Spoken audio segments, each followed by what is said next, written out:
North American skies are a lot more quiet than they were 50 years ago. Birds are disappearing. Maybe you hadn't noticed, but their silence is an environmental alarm bell.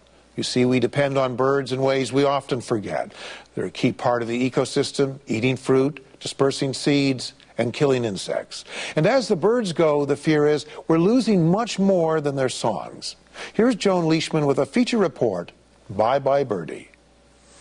Oh, there. Oh, you see in that green, yellowy stuff, there's a little thing moving along in the yellowy stuff? But the moorhen, yes, sort of cackling away? Yeah. Oh. And that's its baby beside it. I see. Yes, yes. Oh, aren't they lovely? Oh. A rare sight. Moorhens spotted in Ontario's Niagara region. Moorhens were once common here, but no longer.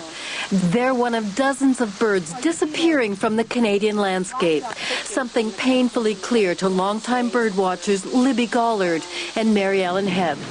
You look at this field, and we're into migration time, and there should be all sorts of the grassland birds should be using it.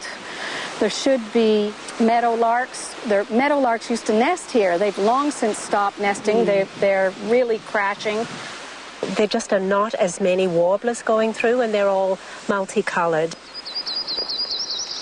But the other warblers, Canada warbler, you'd be lucky. Oh, yes. You'd be lucky to see a Canada warbler today. We should be seeing a lot more swallows. There should be hundreds of them flying around, catching bugs, and then lining up on telephone wires for miles. World-famous wildlife artist and naturalist Robert Bateman is an avid birder too. At his cottage in northern Ontario, he says it's been a fascination since childhood. Yeah, I got serious when I was 12, so I had my first bird list then. In fact, Bateman's very first sketches were of birds, but with every passing year, he sees fewer and fewer of the birds he grew up with. I was an 8-year-old kid, and we would go to sleep every night to the song of the whippoorwill. Whippoorwill, whippoorwill. It's been decades probably since they've been heard in these parts. And in fact, throughout the whole whippoorwill range, whippoorwills are going down.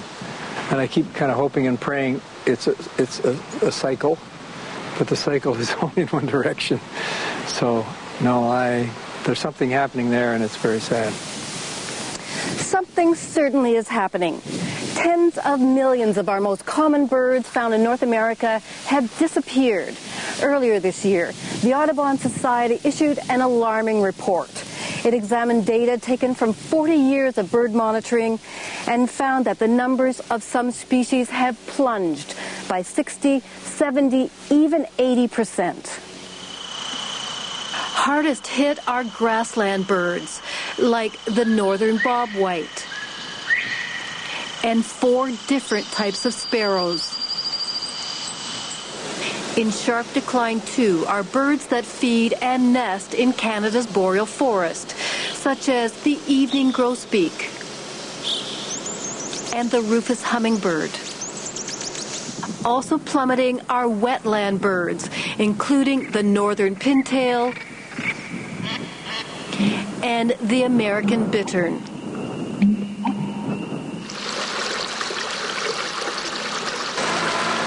Unfortunately, none of this surprises Stu Mackenzie.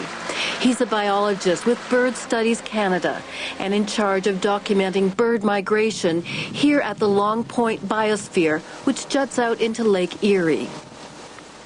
What it is we do here at Long Point and the other Canadian migration monitoring stations, 20 of them scattered throughout Canada, is to monitor the migration of birds moving through. To monitor them, nets are strung up to capture birds on their spring migration north and their fall migration south.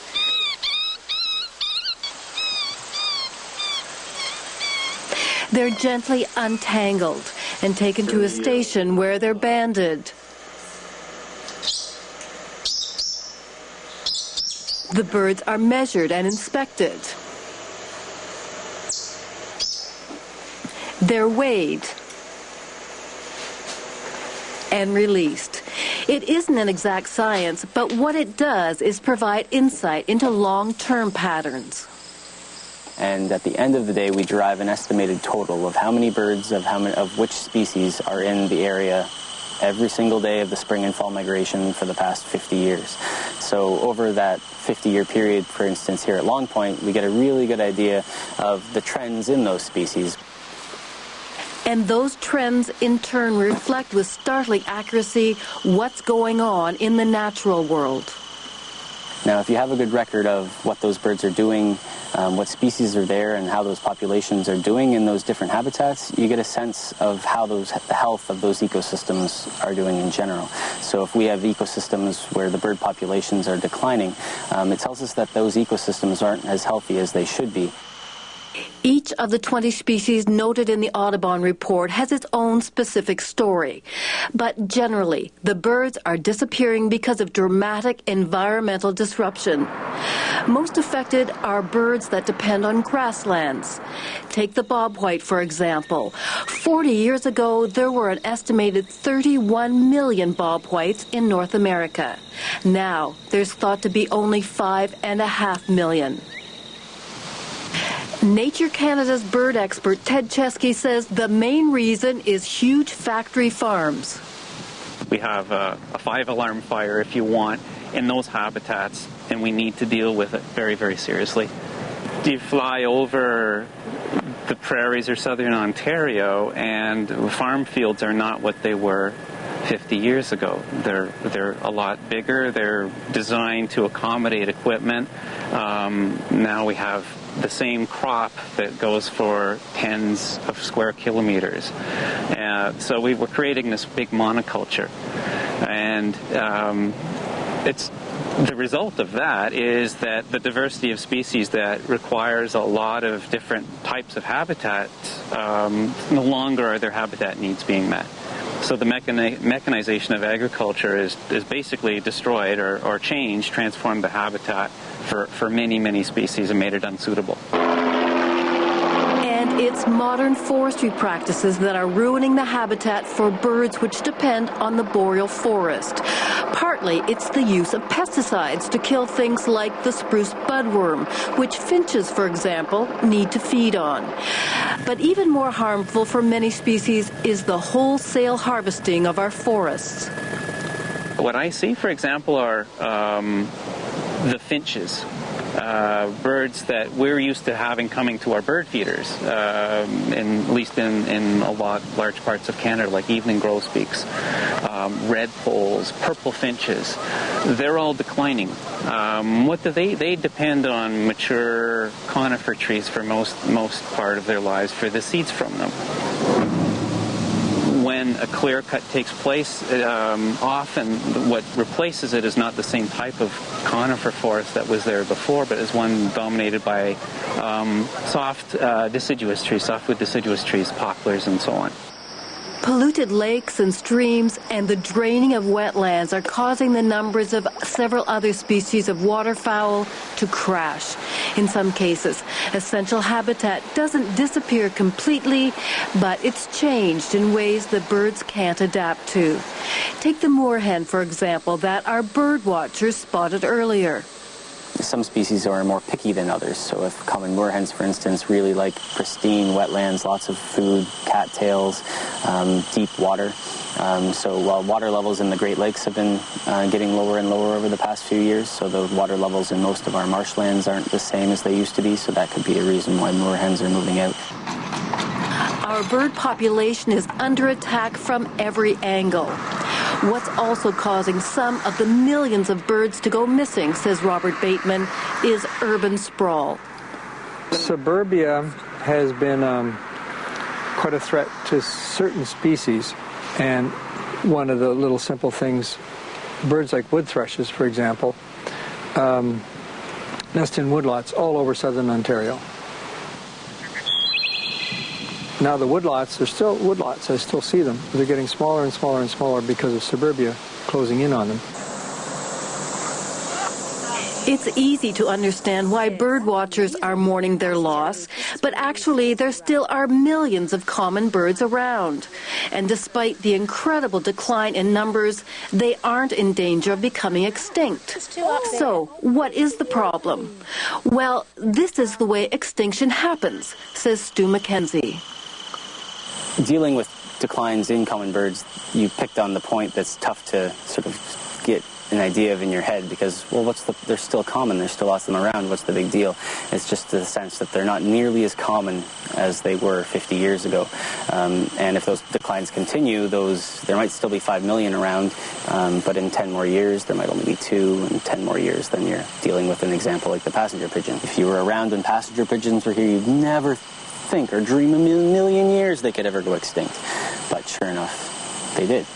I think any student of ecology learns that diversity, the more diverse an ecosystem or any sort of a system, the stronger and the more resilient it is. And it's kind of like the saying, don't put all your eggs in one basket. If you drop the basket, you break all your eggs, you have none left. I don't think that we can survive as a species in the world where we're living amongst monocultures, where we've lost our diversity, where nature is not going to be able to resist change, where we're contaminating our water because of herbicides and pesticides that we need and fertilizers that we need to maintain these artificial systems. Extinction is permanent, and its diversity is not only safety and diversity. Uniformity is so boring. I don't know if somebody would like an entire world where it's nothing but chains, grocery store chains and fast food chains, and the entire world is the same wherever you go. It becomes a more impoverished planet, bland and boring and maybe dangerous. So I think that it's just a tragedy that so many valuable parts of our natural heritage and human heritage are disappearing. And for bird lovers, the loss means something more. For Mary Ellen Hebb and Libby Gollard, it means their world is a poorer place, a place with less color, a place with fewer songs. Yes. I miss red-headed woodpeckers terribly. I miss all the thrushes. I mean, we are still seeing a few, but particularly the wood thrush has become rare. There are certainly fewer hermit thrushes. That's a wonderful bird that sings at dusk. A song, it's supposed to be the most beautiful singer in North America, and I absolutely think so. A song that, when I used to walk down the road in Nova Scotia where they nest, and they would break into song, it just sort of feel like you're lifting right off the ground. It's absolutely angelic, the song. I don't even know where to begin because I miss them all. Well, they're part of life, and as the birds fare, so humans fare. I mean, we know about the pesticides getting into the birds, getting into the fish, killing the birds, and it damages us too, it kills us too.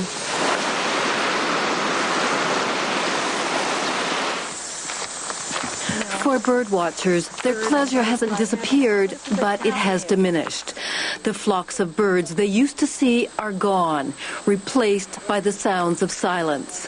And to them, this is all a grim warning, not only about the birds, but also about the state of our environment and the fragility of our planet. Joan Leishman, CBC News, St. Catharines, Ontario.